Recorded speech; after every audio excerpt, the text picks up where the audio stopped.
Il existe deux types de ferraille. Les déchets ferreux consistent en de la fonte et de l'acier provenant principalement de vieilles voitures.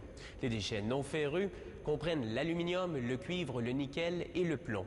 Les métaux peuvent être recyclés indéfiniment et ce, sans perdre aucune de leurs propriétés. Chaque année, les usines d'automobiles d'Amérique du Nord construisent des millions de voitures. Éventuellement, elles finissent leur cycle de vie ici, à une usine de recyclage de ferraille. Il faut environ 2 jours pour traiter les matériaux bruts, surtout de vieux véhicules et des appareils électroménagers. Les grutiers et les conducteurs de bulldozers scrutent les matériaux bruts tandis qu'ils les rassemblent et les empilent. Ils recherchent tout ce qu'ils ne peuvent traiter, comme les bonbonnes de propane, le verre ou le fer massif. Ces matériaux ne peuvent être déchiquetés et risquent d'endommager la machinerie.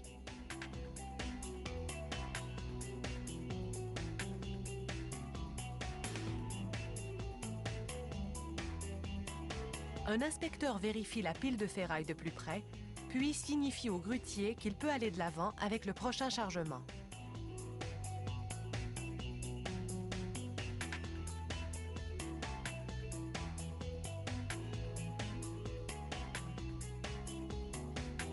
Le grappin de la grue transfère chaque chargement à une courroie transporteuse qui l'achemine à la déchiqueteuse.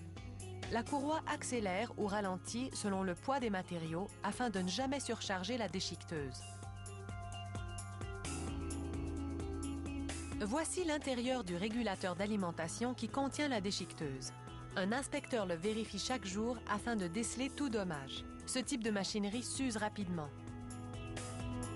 Un tambour de 1800 kg saisit les matériaux à leur arrivée sur la courroie transporteuse et les force dans la déchiqueteuse. Ces marteaux-pilons géants concassent les voitures, les matelas et les autres articles recyclables, les réduisant en morceaux de la grosseur d'un poing.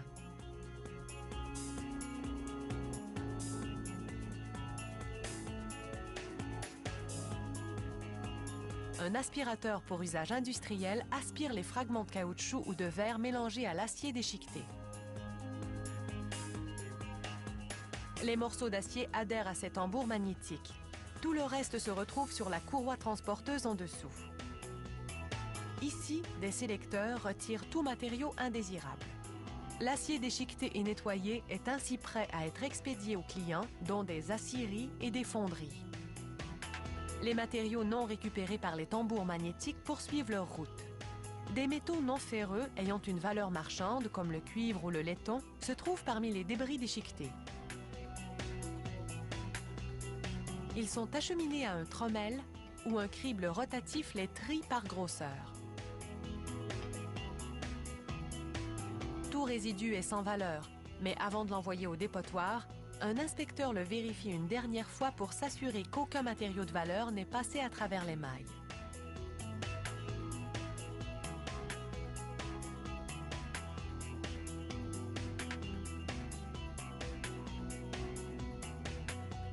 Les matériaux sortant du trommel sont étalés uniformément sur une courroie transporteuse qui les achemine à un trieur par courant de Foucault. À l'intérieur, un tambour magnétique rotatif crée un fort champ magnétique qui repousse les métaux non ferreux vers le haut, au-delà de la barrière.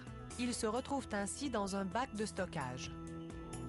Les matériaux qui ne franchissent pas la barrière repassent dans le trieur une seconde fois pour s'assurer qu'il ne reste aucun métal non ferreux ayant de la valeur dans le lot.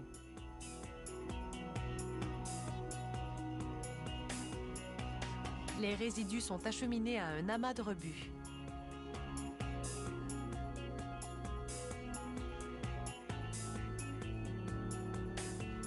Une autre courroie transporteuse récupère les métaux non ferreux à la sortie du trieur et les envoie dans un conteneur. Ils seront vendus. Il s'agit surtout de cuivre, de laiton et d'aluminium, et une autre usine les triera par type de métal. Après tout ce déchiquetage, ce tamisage et ce triage, voici ce qui reste d'une voiture usagée. Enlevez le caoutchouc, le plastique et les rembourrures et vous avez de l'acier déchiqueté et quelques métaux non ferreux de valeur. Ainsi, grâce à un bon système de recyclage, de nombreux matériaux utiles auront une autre vie.